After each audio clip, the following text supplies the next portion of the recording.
السلام علیکم ورحمۃ اللہ وبرکاتہ نحمدہ ونصلی علی رسولہ الکریم اما بعد فاعوذ باللہ من الشیطان الرجیم بسم اللہ الرحمن الرحیم رب اشرح لی صدری ویسر لی امری واحلل عقدۃ من لسانی یفقہوا قولی رب زدنی علما رب زدنی علما رب زدنی علما۔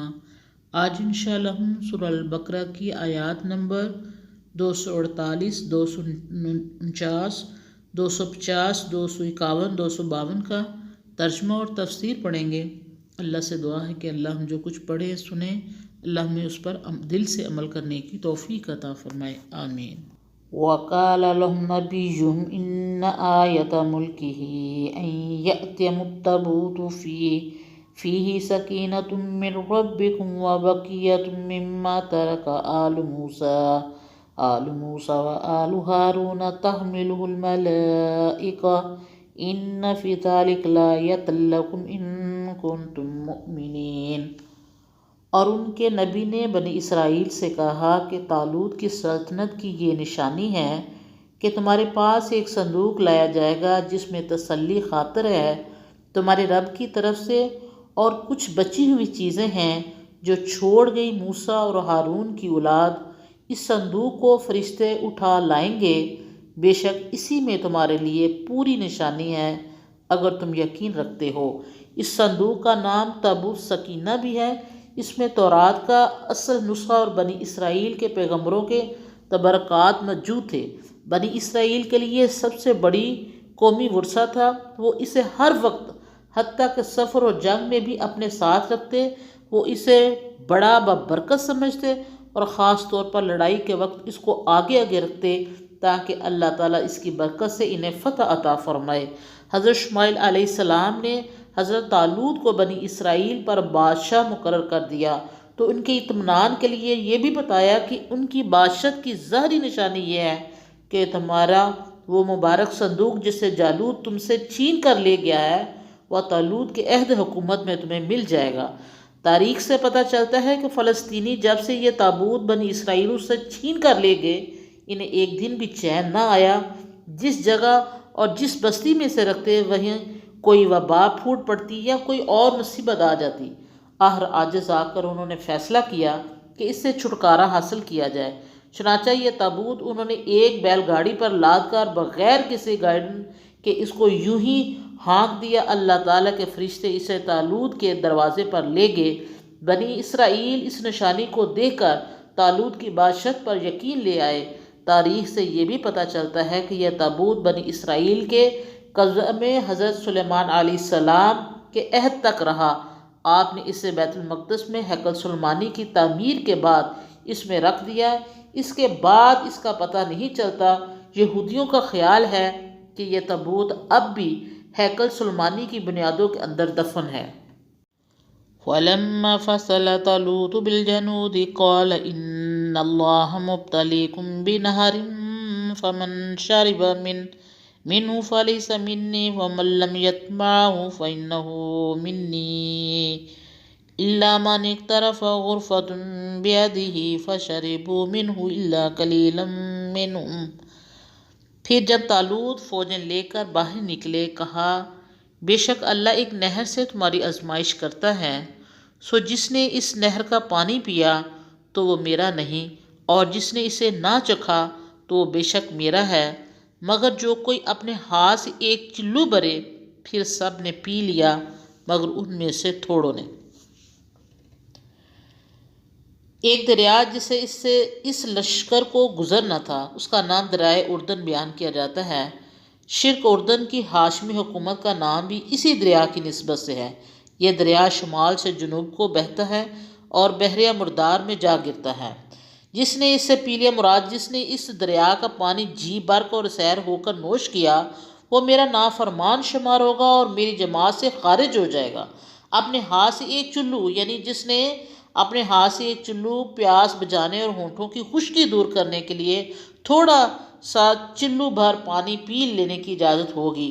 طالوت یہود کے لشکر کو جالوت کے مقابلے کے لیے لے کر چلے تو اللہ تعالیٰ نے ان لوگوں کے لیے ایک آزمائش مقرر کی اور وہ یہ تھی کہ راستے میں دریائے اردن کا پانی سیر ہو کر نہ پئیں۔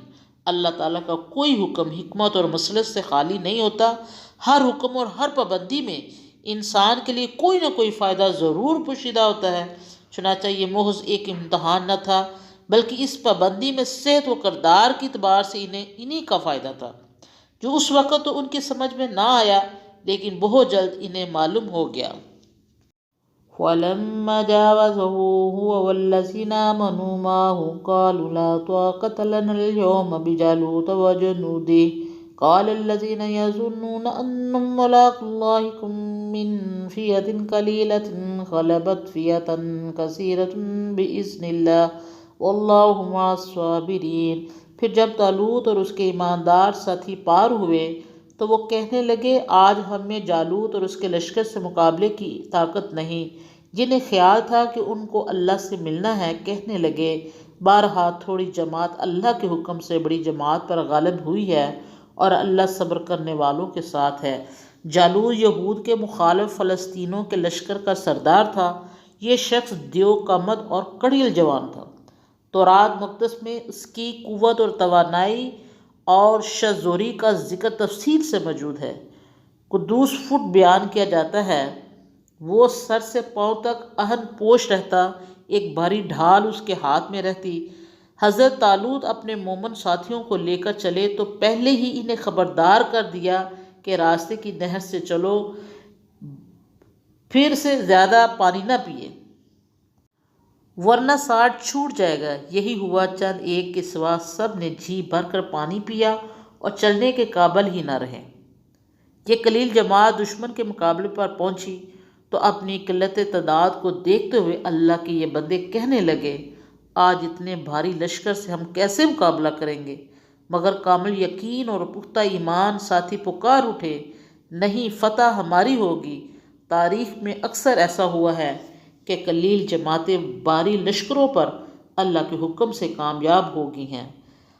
ہار جیت کا فیصلہ لشکروں کی تعداد سے نہیں بلکہ اللہ کی مدد اور دلوں کی طاقت سے ہوتا ہے۔ جو صبر و ثبات کا دامن نہ چھوڑے اللہ تعالیٰ اس کا ساتھ دیا کرتا ہے۔ ثابت قدمی بہت بڑی طاقت ہے۔ میدان عمل میں ڈٹ جانے والوں کی مدد کے ساتھ اللہ تعالیٰ غیب سے امداد فرماتا ہے اور انہیں کامیابی سے ہمکنار کرتا ہے۔ وَلَمَّا بَرَزُوا لِجَالُوتَ وَجُنُودِهِ قَالُوا رَبَّنَا أَفْرِغْ عَلَيْنَا صَبْرًا وَثَبِّتْ أَقْدَامَنَا وَانصُرْنَا عَلَى الْقَوْمِ الْكَافِرِينَ۔ اور جب جالوت اور اس کی فوجیں سامنے ہوئیں تو بولے اے ہمارے رب، ہمارے دلوں میں صبر ڈال دے اور ہمارے پاؤں جمائے رکھ اور اس کافر قوم پر ہماری مدد کر۔ فَهَزَمُوهُمْ بِإِذْنِ اللَّهِ وَقَتَلَ دَاوُودُ جَالُوتَ وَآتَاهُ اللَّهُ الْمُلْكَ وَالْحِكْمَةَ وَعَلَّمَهُ مِمَّا يَشَاءُ وَلَوْلَا دَفْعُ اللَّهِ النَّاسَ بَعْضَهُم بِبَعْضٍ لَفَسَدَتِ الْأَرْضُ وَلَكِنَّ اللَّهَ ذُو فَضْلٍ عَلَى الْعَالَمِينَ۔ پھر مومنوں نے جالوت کے لشکر کو اللہ کے حکم سے شکست دی اور داؤد نے جالوت کو مار ڈالا اور اللہ نے اسے سلطنت و حکمت دی اور جو چاہا سکھایا، اور اگر اللہ دفع نہ کراتا ایک کو دوسرے سے تو ملک خراب ہو جاتا، لیکن اللہ جہان والوں پر بہت مہربان ہے۔ داؤد علیہ السلام ایک پیغمبر گزرے ہیں۔ قرآن مجید میں آپ کا ذکر 16 جگہ پر آیا ہے۔